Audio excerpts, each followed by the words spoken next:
varios temas, los cuales están entrelazados. Les voy a recordar algunas cosas para que vean cómo finalmente termina en la historia de hoy, de lo que está sucediendo. Comencemos con el ex fiscal Francisco Barbosa, quien, como acostumbraba en sus últimos días de estar al frente de la fiscalía, salía con bombos y platillos y para que lo aplaudieran porque se creía súper importante y creía estar haciendo la mejor fiscalía de la República como entonces se dijo. Un hombre más súper recontra hiper mega preparado que resultó todo un fiasco y con una fiscalía nefasta. En ese entonces salió a decir que con un asombro porque había que defender la democracia, la institucionalización, salió a decir que las chuzadas habían retornado a Colombia, que habían vuelto a Colombia. Por supuesto, eso armó el alboroto porque, hombre, en el nuevo gobierno que tanto se había criticado están chuzando y eso lo aprovechó él para ganar los aplausos que tanto le gustaban escuchar en ese entonces. Y eso viene entrelazado con un proyecto que presentó al Congreso el ministro del Interior del entonces, señor Iván Duque, que también estaba finalizando su gobierno, presentó un proyecto el señor Daniel Palacios al Congreso en el cual decía que los temas sensibles de seguridad nacional no deberían dársele a conocer al nuevo gobierno so pena de algunos castigos. Entonces ya vamos viendo cómo está entrelazado esto. El señor fiscal haciendo bulla de las chuzadas y no diciendo quién estaba chuzando ni por medio de qué, y el señor Diego Palacios tratando de ocultar la compra seguramente de Pegasus y su pago. De ahí que los temas de seguridad nacional no deberían dárseles a conocer al nuevo gobierno que estaba entrando. Y uno se pregunta si son temas de seguridad nacional y son sensibles, ¿cómo es posible que no se los den a conocer de un gobierno a otro? Y era la primera vez que teníamos esa propuesta y que estaba sucediendo eso. Vuelvo y repito, seguramente el tema sensible era Pegasus y trataron de ocultarlo, aunque no les salió esa jugadita.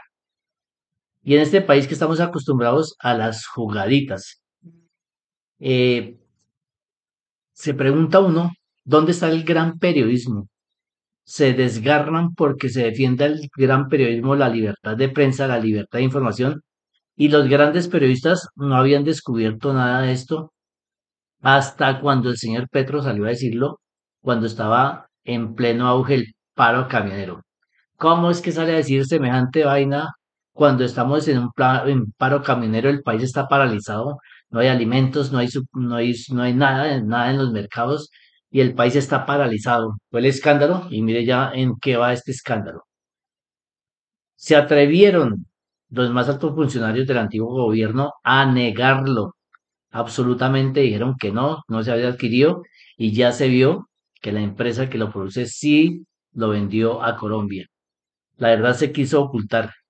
Y uno llega y dice, las jugaditas que tienen los politiqueros de este país, aunque no pasó el proyecto por el Congreso, el de la información sensible de seguridad nacional, pero lo aplicaron en la vida práctica. El veto de información no, no que no funcionó en la legalidad, pero sí lo aplicaron en la vida práctica. Cuando hubo empalme de gobiernos no se mencionaba para nada ello, y menos cuando hubo empalme entre los ministerios. Al Ministerio de Defensa no le comunicaron nada respecto al Pegasus. Entonces puede ser que la ley no pasó, pero sí lo aplicaron en la vida real.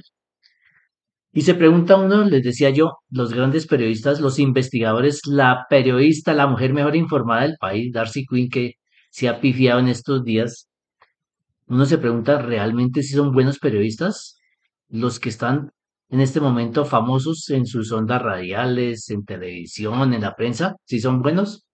Les comento esto porque quiero que lean, entren e investiguen y le pongan atención a las páginas de dos personajes, de dos personas que manejaron temas sensibles y que tuvieron que salir exiliados del país porque vieron en peligro su vida y no solamente su vida, sino la de su familia. Me refiero a los señores Julián Palacios Obregón y al señor Nicolás Sánchez Arévalo.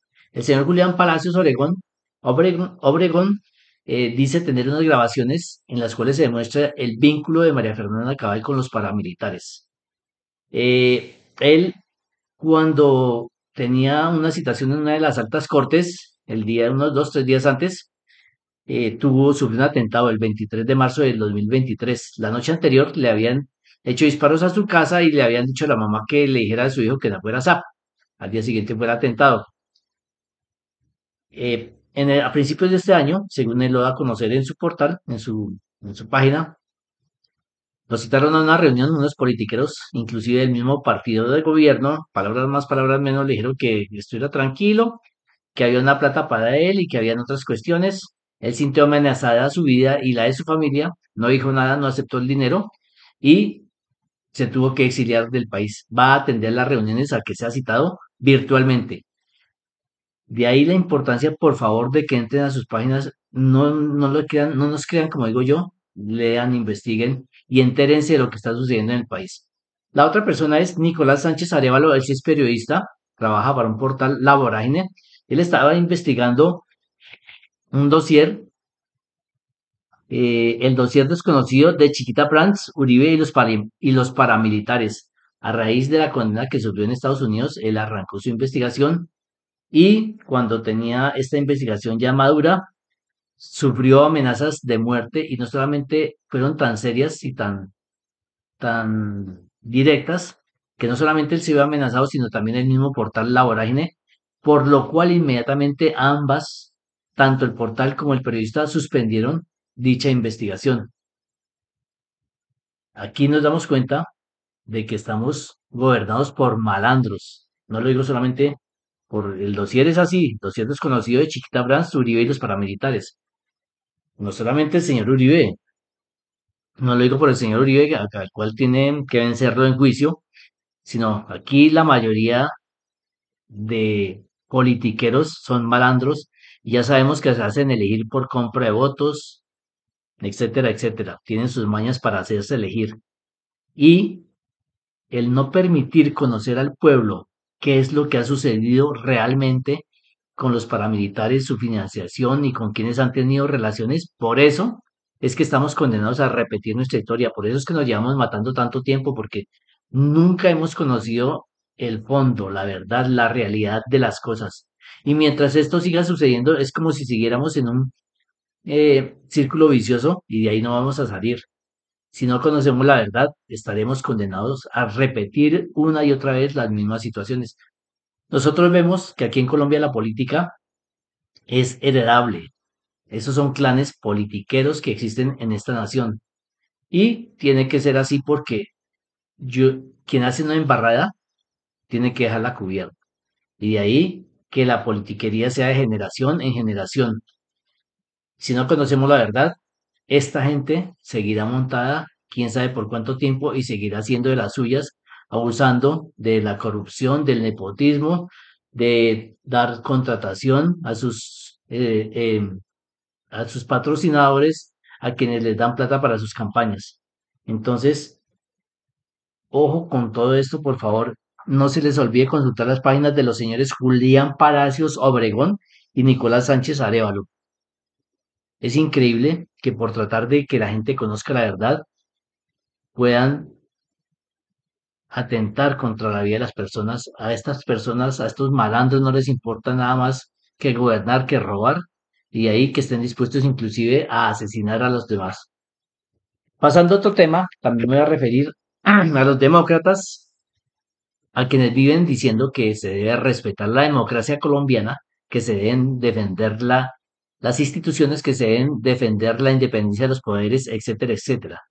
Vamos a la edición lunes 14 de octubre del Tiempo, con uno de sus columnistas que se llama el señor Juan Lozano, y escribe una columna que se llama Ganar con trampa no es ganar. Dentro del desarrollo de su columna, voy a leerles un párrafo que dice, rechazar a rajatabla la posibilidad de que el Consejo Nacional Electoral investigue una campaña que ganó en los escrutinios equivale a que el campeón del Tour, que se declare en rebeldía cuando le vayan a tomar sus muestras, se indique a la organización con toda clase de adjetivos, insulte y descalifique a priori a los laboratoristas y les pida a sus seguidores que se tomen los campos elíseos y, si es necesario, acampen indefinidamente en el Arco del Triunfo para impedir que al campeón le practiquen unas pruebas de laboratorio. Sigue el desarrollo de su columna eh, y dice, y las investigaciones no pueden quedar solo reservadas para los perdedores. Y la intrépida interpretación según la cual se puede investigar solo al candidato perdedor conduce a un absurdo democrático, sin sentido. Yo le pregunto al señor Lozano cuándo se indignó de igual manera en la situación del expresidente Iván Duque. Acordémonos de las grabaciones con el ñeñe, la famosa ñeñe política. En esas grabaciones había claros, muy claros testimonios de qué cifras se aportaron y en dónde se aportaron. Era muy clara la conversación con su interlocutora algunas veces Callita Daza, si no me acuerdo mal, y tenían datos específicos de los aportes, inclusive ilegales, que pasaron por debajo de la mesa en la campaña del señor Duque. Cuando el señor les pregunto yo a ustedes, y ojalá es que escribamos al respecto, y escríbanme por favor, le pregunto al señor Juan Lazona y le pregunto a ustedes, ganar con trampa no es ganar, y cuando él hizo lo mismo, cuando una columna semejante, cuando el señor Iván Duque, en la nefasta fiscalía del señor Francisco Barbosa, con todas las grabaciones que existían, nunca encontraron una prueba que condujera a una investigación mayor y a que se desarrollara esta investigación. No encontraron pruebas para investigar la campaña del señor Iván Duque. Ahora, por todos es conocido y sabido que todas las campañas se vuelan topes, no solamente las presidenciales, sino también para la Cámara, para el Senado, para el Congreso, para el Consejo, etcétera, etcétera. Y nunca ha prosperado aquí una investigación de estas. Vuelvo y le pregunto al señor Lozano, ¿cuándo? Muéstreme una columna que le haya escrito al respecto en el periodo del señor Iván Duque. Y uno se pregunta, ¿esta es la opinión que nos merecemos nosotros los colombianos? Está bien que se investigue, ojo con lo que estoy diciendo.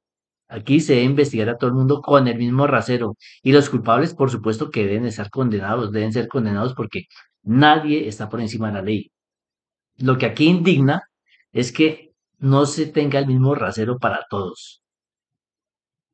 En esta misma edición de este mismo periódico hay otra columna del señor Luis Felipe Henao, exministro de Vivienda y quien fue candidato para la Procuraduría en la terna que acabaron de elegir ya el procurador para el que comienza funciones del año entrante.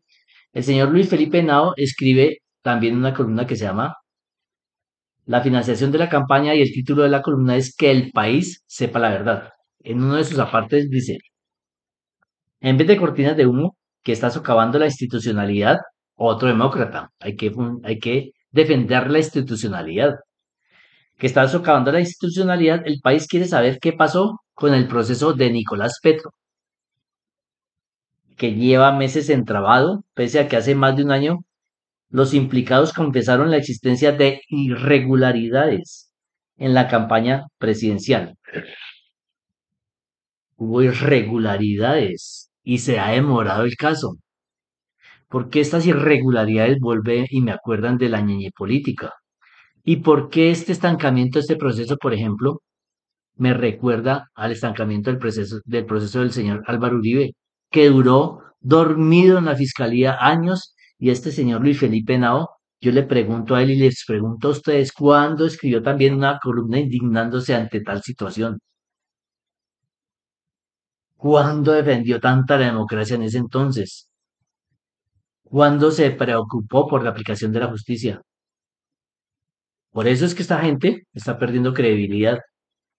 Uno tiene que ser, y sobre todo los periodistas, los columnistas, los analizadores políticos, los opinadores, tienen que ser lo más objetivos posible y ser lo más sinceros y honestos posible. Esto no es que hoy me pareció a mí y porque no me gusta X o Y persona, yo le saco los trapitos al sol. No, para todo el mundo debe ser el mismo rasero. Les pregunto yo con los dos anteriores ejemplos, ¿esta es la clase de periodismo de opinión que nosotros nos merecemos? El colombiano debe exigir y a él se le debe suministrar un periodismo serio, honesto, claro, objetivo. Por eso es que estos medios están perdiendo gente y que ya no le creen. Y después dicen, no, es un ataque a la libertad de prensa. Yo le pregunto a la gente y le pregunto a estos dos columnistas, ¿esto es libertad de prensa? Irme lanza en ristre cuando alguien porque no me gusta, porque no me parece, porque me cae mal. Uno se tiene que ir lanza en ristre cuando alguien hace las cosas mal, cuando alguien está infringiendo la ley. No es que él sí hace las cosas bien y el otro mal, porque es de mi partido o porque piensa como yo o porque me cae bien. Como colombianos debemos exigir un periodismo serio y debemos exigir funcionarios, de ahí vuelvo y repito lo que casi siempre repito en todos mis videos, los funcionarios públicos deben ser personas intachables, que no estén cuestionadas porque finalmente mire lo que pasa. Nombramos personas ineptas, incapaces en los puestos que no son, y aunque sucede siempre en los mismos, en todos los gobiernos, solamente en algunos, como en este caso, es que se rasgan vestiduras y le dan la importancia a que se nombren personas técnicas que merecen estar ahí, etcétera, etcétera. Solamente en este gobierno es que todo lo que ha sucedido ha sido malo. Y los críticos como ellos, por montones es que se caen en gavilla. Necesitamos un periodismo serio, simplemente eso es lo que estamos pidiendo.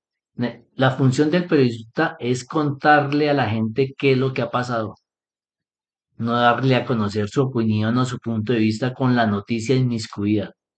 Simplemente informe, eso es lo que se pide. Y para las columnas de opinión también están en sus sitios especiales, tanto en los noticieros como en los periódicos. Pero también se exige opiniones certeras, verdaderas, neutrales y objetivas. Eso es lo que necesitamos nosotros como colombianos. Si Colombia logra esto, tendríamos un país más educado políticamente y tendríamos mejores gobiernos, porque esto nos permitiría elegir gente mejor, gente buena, no los politiqueros que tenemos hoy en día. Seamos conscientes de las cosas, tomemos la importancia de los temas y verá que elegimos a quien bien se lo merece.